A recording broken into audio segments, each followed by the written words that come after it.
بسم اللہ الرحمن الرحیم۔ اللہ با رسول کا فرمان۔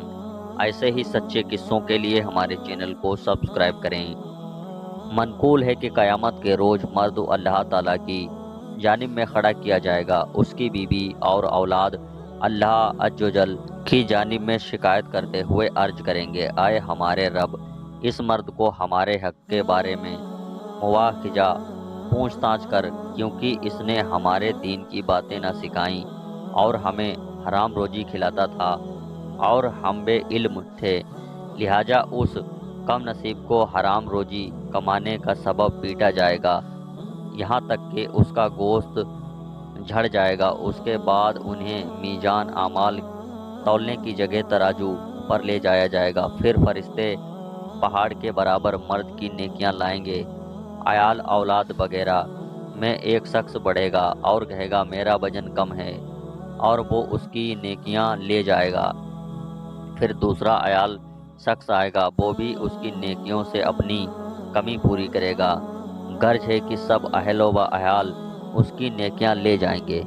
پھر وہ اپنے رب بالوں کی طرف دیکھ رک کر کے کہے گا، واہ میری گردن پر اب وہ گناہ رہ گئے جو تمہارے لیے میں نے اٹھائے۔ پھر فرشتے کہیں گے کہ وہ بدنصیب شخص ہے جس کے گھر والے اس کی تمام نیکیاں لے گئے اور یہ اس کی وجہ سے جہنم میں چلا گیا۔ حضرت سیدنا مالک بن دینار رحمت اللہ علیہ ان فرماتے ہیں کہ منقول ہے کہ بنی اسرائیل میں ایک عالم صاحب لوگوں کو گھر پر جمع کر کے بیان سنایا۔ ان عالم صاحب کا ایک نوجوان لڑکا تھا۔ ایک دن اس نے ایک خوبصورت لڑکی کی طرف اشارہ کیا جو ان عالم صاحبہ نے دیکھ لیا اور کہا، اے بیٹے صبر کر۔ یہ کہتے ہی عالم صاحب اپنے تخت سے فوراً منہ کر کے بل گر پڑے، یہاں تک کہ ان کے بعد جوڑ بھی ٹوٹ گئے۔ اللہ تعالیٰ نے اس کے وقت کے نبی علیہ السلام کو وحی فرمائی، پیغام دیا کہ فلاں عالم کو خبر کر دو کہ میں اس کی نسل سے ہی اس کی صدیق پیدا نہیں کروں گا۔ کیا میرے لیے صرف اتنا ہی ناراض ہونا تھا کہ وہ اپنے بیٹے کو کہہ دے کہ اے صبر کر؟ کا مطلب یہ ہے کہ اپنے بیٹے پر سختی کیوں نہیں کی اور اس کو اس بری حرکت سے اچھی طرح باز کیوں نہیں رکھا؟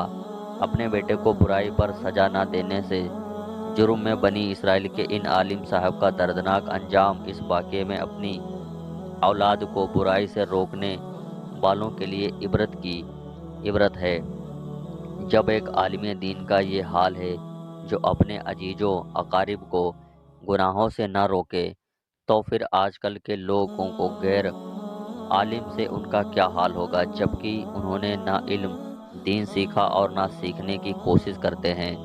ان علماء اکرام سے رابطہ رکھتے ہیں، بس کھانے کمانے میں لگے ہیں، نہ گناہوں سے خود روکتے ہیں نہ دوسروں کو روکتے ہیں۔ یعنی ایک گناہ علم دین نہ سیکھنے کا، دوسرا گناہ نہ اپنے اور نہ اپنے عزیز و اقارب کو گناہوں سے روکنے کا۔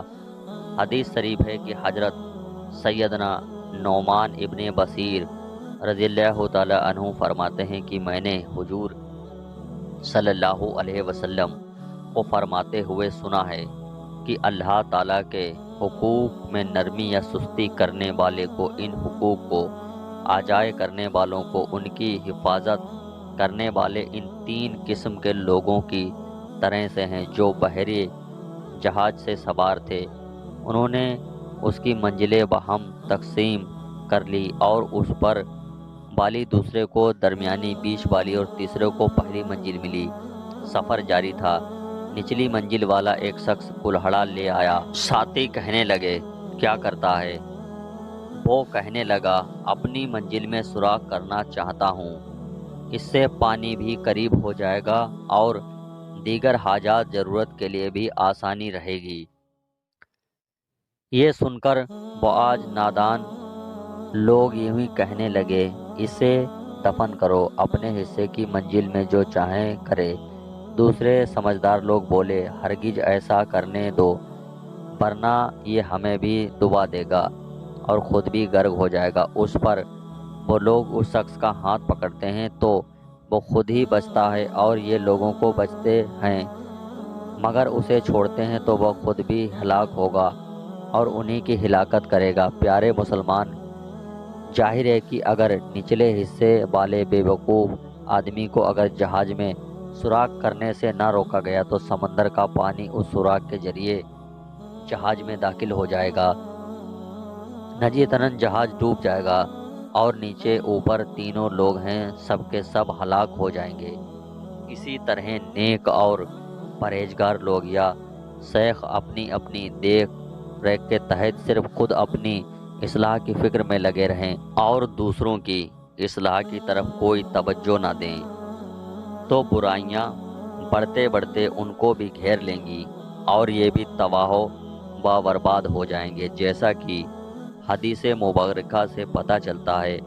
چنانچہ حضور صلی اللہ تعالی علیہ وسلم کا فرمانے عالی شان ہے، قسم ہے ان کی جس کے دستے قدرت میں میری جان ہے، یا تو تم اچھی بات کا حکم کرو گے اور بری بات سے منع کرو گے، یا اللہ تعالیٰ تم پر جلد اپنا عذاب بھیجے گا، پھر دعا کرو گے اور تمہاری دعا قبول نہ ہوگی۔